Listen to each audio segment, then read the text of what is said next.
6 months ago, I didn't legally exist as my own person. On paper, I was incompetent, unstable, a woman who couldn't be trusted to sign her own name. My older sister had a court order that said so. My mother had signed an affidavit backing it up, and the family business my grandmother spent 40 years building had been quietly drained into accounts I'd never see. Right now, I'm standing across the street from the brand new flagship store my sister opened with that money, watching 3 black SUVs roll up onto the curb while the valet kids scatter. There's a banner over the entrance with her name on it. There are reporters I called myself. And somewhere inside, in a cocktail dress that cost more than I made in a month before all this, my sister is realizing that the FBI doesn't care how good your lawyer is. She told everyone I belonged in a hospital. She told the judge I was a danger to myself. She stood up at a hearing and cried about how hard it was to watch her little sister fall apart. Watch this, sister. Watch what falling apart really looks like. But I'm getting ahead of myself.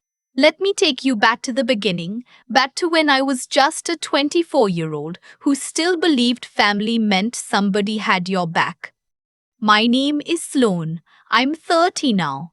This part starts the summer I turned 24, in Portland, in the last good year before everything got taken from me. I grew up in a town outside Portland called Sherwood, the kind of place with one main street and a feed store that's been there since before anybody can remember.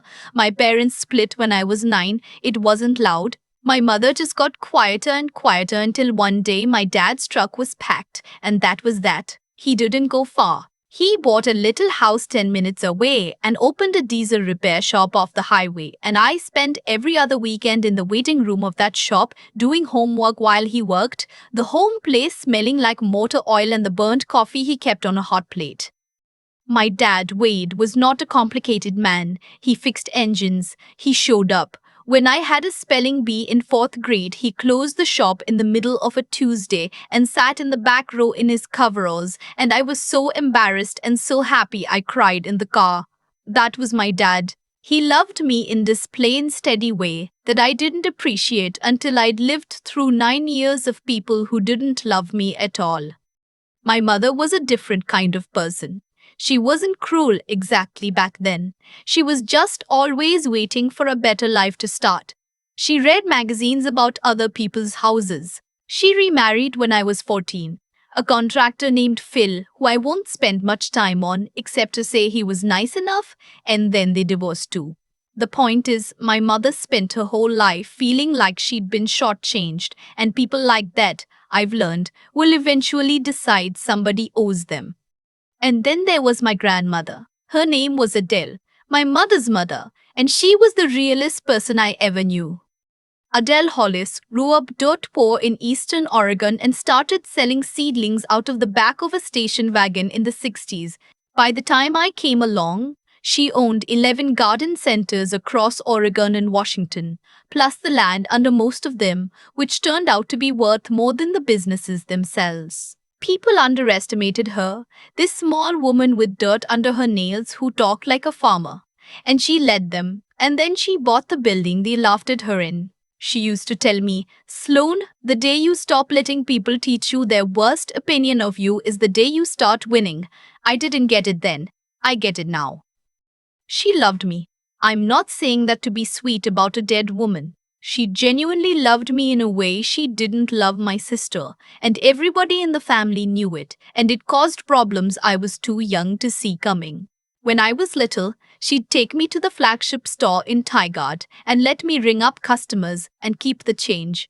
When I was older, she'd sit me down with the books and show me how the whole thing worked, the leases, the seasonal cash flow, the way she'd structured everything so no bank could ever take it from her. My sister Vanessa is 4 years older than me. She's the kind of beautiful that opens doors, and she figured that out early. She married well, a man named Damon who managed money for rich people in the Pearl District and wore the kind of watch you notice. Vanessa always treated Grandma Adele like a performance, the right gifts on the right days, the compliments that landed a half second too late, and Adele saw straight through it. She told me once, after a Thanksgiving where Vanessa had spent the whole meal photographing the table instead of eating off it, some people love you and some people are studying you for the will. Learn the difference before it costs you. It cost me anyway. When my grandmother died, she was 81 and she went in her sleep on a Sunday, which was about as gentle as the world ever was to her. The lawyers called a meeting. Adele had set up a trust. The garden centers, the real estate, the whole operation, somewhere north of $4 million was going to me. Not split. Me. With a structure that put me in control of the business once I turned 25, with a small board to advise me until then. I remember sitting in that conference room, not even able to feel happy because of the way the room went cold. My mother's face. Vanessa's face. Damon, who'd come even though he wasn't family yet, doing math behind his eyes.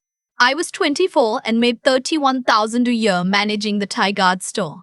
And I'd just been handed everything, and the first thing I felt was scared. You know that feeling when you walk into a room and realize you've become a problem just by existing? That's what that meeting was. That's the moment, looking back, where it really started. For about 4 months, things were almost normal. Then the headaches started, except they weren't headaches. It began with Vanessa being suddenly suffocatingly concerned about me, calling every day, showing up at my apartment, asking how I was sleeping. Was I eating? Did I think the stress of grandma's death was maybe too much? She started saying things in front of other people, gentle, worried things. Sloane's been so forgetful lately.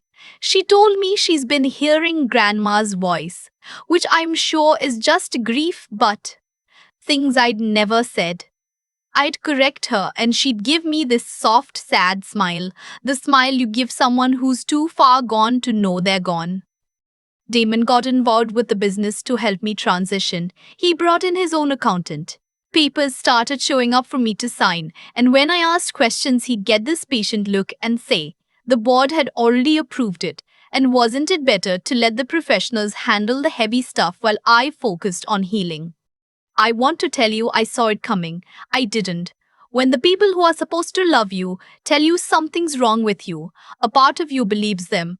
I started doubting my own memory. I started wondering if maybe I was forgetting things.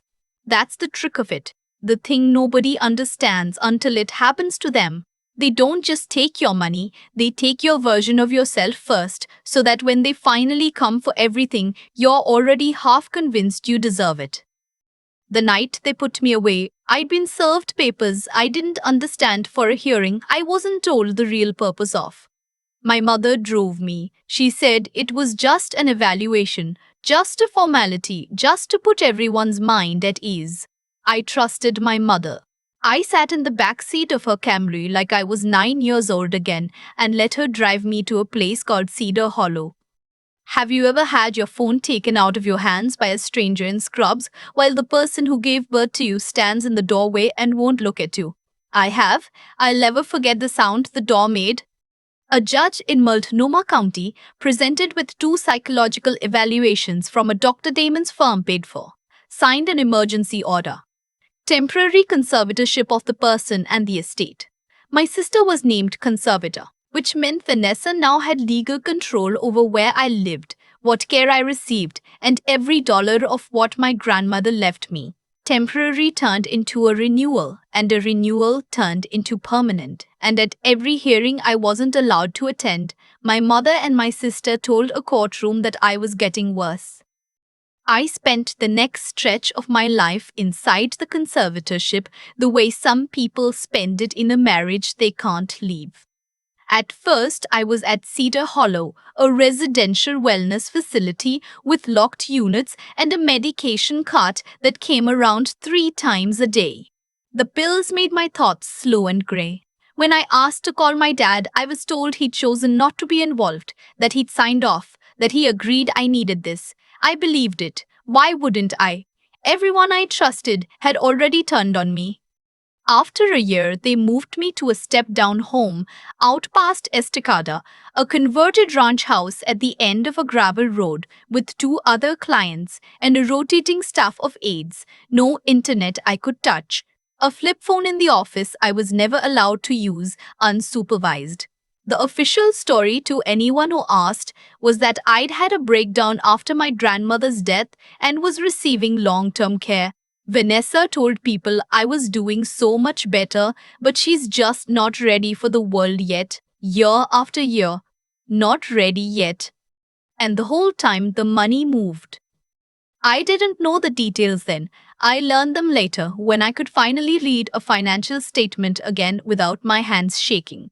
Damon and Vanessa had used the conservatorship to vote themselves onto the board. They sold off 3 of the garden centers to a holding company Damon controlled at prices a child could see were too low. They took management fees and conservator compensation and consulting retainers. They borrowed against the real estate. They bled the whole thing slowly, the way you'd let air out of a tire so nobody hears the pop, and they paid for my care out of my own trust the entire time, which the court thought was generous of them. The thing that still gets me, the thing I can't fully explain even now, is my mother. She didn't profit, not really. Vanessa gave her a little money, set her up in a nicer place, but my mother's price was never about the money. My mother let her daughter be erased because somewhere deep down she'd decided I'd gotten the love she wanted from her own mother. And this was the bill come due. She visited me twice a year. She'd sit across from me in those visiting rooms with her purse in her lap and tell me how peaceful I looked, how this was really the best place for me. And then she'd leave and I'd go back to counting the slats in the window blinds, trying to remember the sound of my dad's shop. There was one person in that house who saw me. Her name was Marisol. Marisol was an aide, an older woman from Oaxaca who'd been a nurse back home and was working her way through getting her credentials recognized here. She was quiet around the other staff, careful, the way people are careful when their whole life can be taken with one phone call to the wrong office. But she was gentle with me in a way that wasn't in any job description. She'd save me the good orange from the breakfast tray. She'd let the morning meds run late so I'd have one clear hour to think. For a long time, we didn't talk about anything real. Then one day I was crying in the laundry room, the quiet kind of crying you learn in a place like that. And Marisol sat down next to me on the floor against the dryer and said in this low, even voice, "I don't think you're sick, Mija. I've worked these houses 15 years. I know what sick looks like. You're not it." That sentence put me back together more than any pill ever did.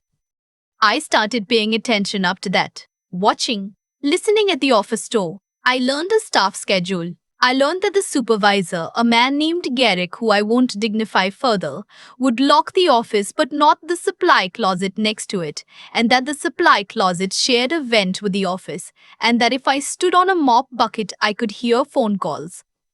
That's how I heard Vanessa's voice for the first time in years. Garrick had her on speaker, talking about my care plan, and she was complaining about the cost, and she said, clear as anything, a sentence I'll hear on my deathbed.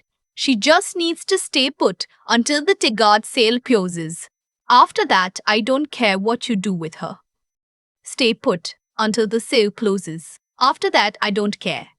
That was the day the grey went away. I want to be honest about this, because people imagine some big dramatic moment, but it wasn't like that. It was the opposite. It was the calmest I'd felt in years. Everything I'd been doubting about myself just dropped away, and underneath it was the cleanest, coldest certainty I've ever known. I wasn't sick. I was being robbed. And robberies have evidence. I needed 2 things. I needed to reach the outside world, and I needed proof. The proof I could only get to once I was out. So I started with the world. It took me 8 months to convince Marisol, not because she didn't believe me, but because she had everything to lose and I had nothing. The thing that finally turned it wasn't me. It was them. Garrick got a new directive that fall to cut staff hours.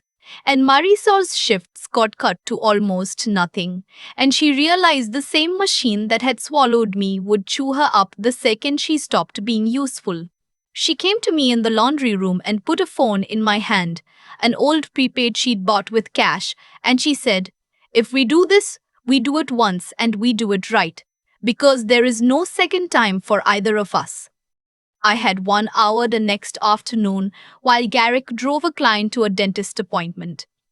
But here's the thing I didn't expect, the thing that broke me open all over again. I'd spent years believing my father had abandoned me. They'd told me so 100 times. So when Marisol handed me that phone, I didn't have anyone to call. I didn't know my dad's number anymore. I didn't know if he'd even pick up for me. Marisol watched me sit there frozen, and then she did the bravest thing anyone has ever done for me. She told me she'd looked him up months ago, on her own phone, on her own time, taking a risk that could have ended everything.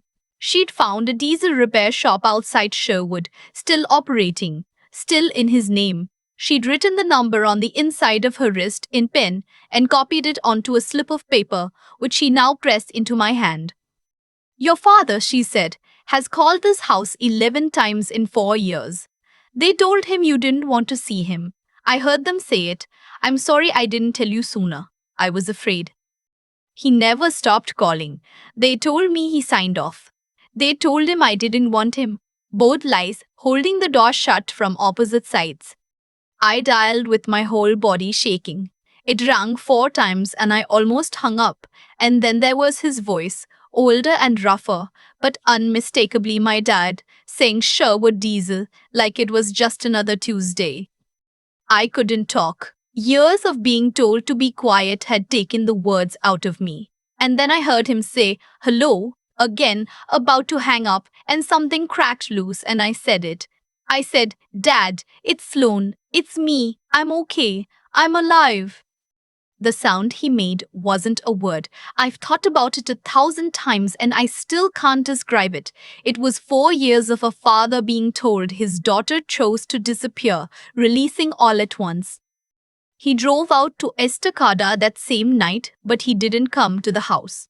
That was the first smart thing, and there were a lot of smart things to come. Because it turned out my dad hadn't spent those years just calling and getting hung up on. He'd been building something.